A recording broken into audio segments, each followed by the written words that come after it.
Alors je me présente, je m'appelle Gauthier, je travaille chez Thales Communication, grande entreprise française, depuis maintenant 7 ans.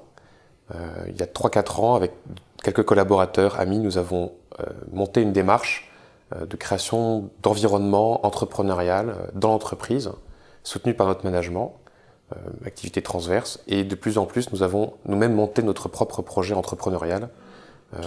Et aujourd'hui je suis chargé de monter l'équipe produit pour un service de communication collaborative, mobile et sécurisée.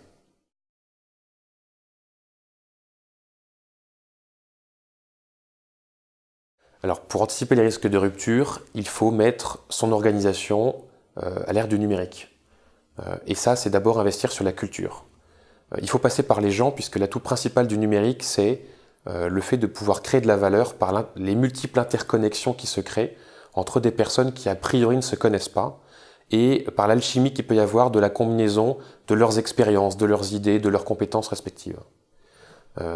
Ça passe par 3 éléments. Le premier, c'est identifier les personnes qui souhaitent avoir ce côté un peu découvreur, aventurier, entrepreneur, intrapreneur. Et ça, c'est un auto-management de le faire en l'organisant. Et c'est ce qui se passe en fait chez nous, chez Thales.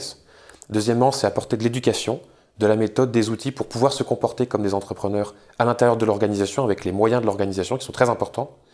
Et ça, c'est ce que nous, on avait fait en tant que collaborateurs par le bas.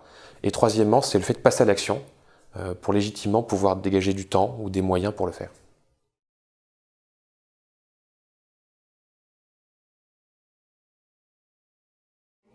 Alors aujourd'hui, tout le monde veut se protéger de ses concurrents, ça devient une obsession.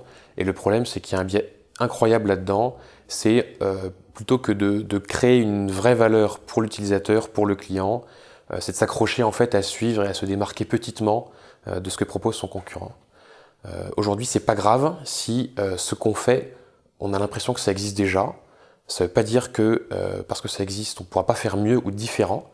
L'intérêt de regarder les concurrents, c'est uniquement pour savoir exactement, précisément ce qu'ils font et pas ce sur quoi ils communiquent, puisqu'il y a une vraie différence entre la communication et la réalité, et savoir en quoi ça ne répond pas vraiment aux besoins exprimés par des utilisateurs ou des clients sur un marché. Et c'est là qu'on peut devenir, dans ce qu'on dit dans le monde des startups, hein, la position avantageuse qu'on peut prendre, c'est celle du dernier entrant. Et ça, c'est très contre-intuitif, puisqu'on a l'impression qu'il faut rentrer le premier sur le marché. Le problème, c'est qu'il y a un dernier point qui est fondamental, c'est la capacité à exécuter. Et ça, pour une entreprise historique, c'est compliqué. On n'est pas forcément très agile, très rapide, très efficace. Et donc le vrai point derrière, hein, cet aspect concurrentiel, c'est d'arriver à exécuter pour être très rapide, pour qu'une fois qu'on prend une position sur un marché en tant que dernier entrant, c'est une position qui devient dominante.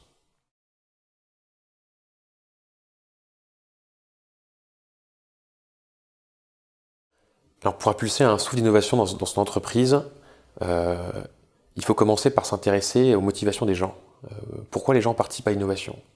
Il y a toujours le côté un peu différent de ce qu'on fait d'habitude, mais quand on veut faire passer ça à de la créativité et à de la réalisation, il faut miser sur l'engagement. Donc il faut vraiment trouver comment engager les gens. Nous on a essayé de créer des conférences TED internes pour qu'il y ait des personnes engagées qui puissent partager un peu des sujets intéressants et que d'autres personnes puissent s'engager un petit peu à venir entre midi et 2 pour assister à ces conférences, sur la base du volontariat. On allait ensuite un cran plus loin en disant c'est bien d'exposer ses idées, d'exposer son expérience, mais maintenant quand on en a une, comment on fait pour la réaliser? Donc on a créé un peu des startup week-ends adaptés à un contexte d'entreprise, hein, qui a lieu en semaine notamment et pas le week-end, mais pour permettre à des gens de se libérer et de s'engager pleinement dans la réalisation d'une idée. Alors en 48 heures, on ne fait pas non plus des merveilles. Pourtant, on peut dégrossir des concepts de façon extrêmement puissante, surtout si c'est avec les bons outils et avec le soutien du management.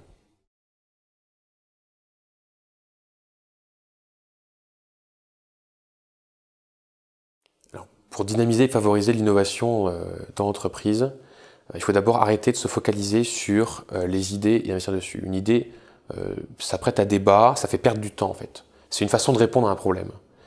Il faut se focaliser plutôt sur les quelques éléments qui permettent de transformer une idée en réalité de marché.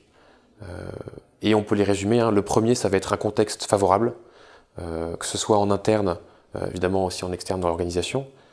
Ça va être une équipe motivée, qui se connaît, qui peut faire cette fameuse alchimie de connexion entre les gens, pour avoir persévérance et courage dans des situations difficiles. C'est d'avoir un bon sponsor qui va pouvoir apporter des moyens, des ressources et supporter en termes d'image la démarche. Et enfin, c'est une stratégie qui est simple, c'est passer à l'action et arrêter de réfléchir.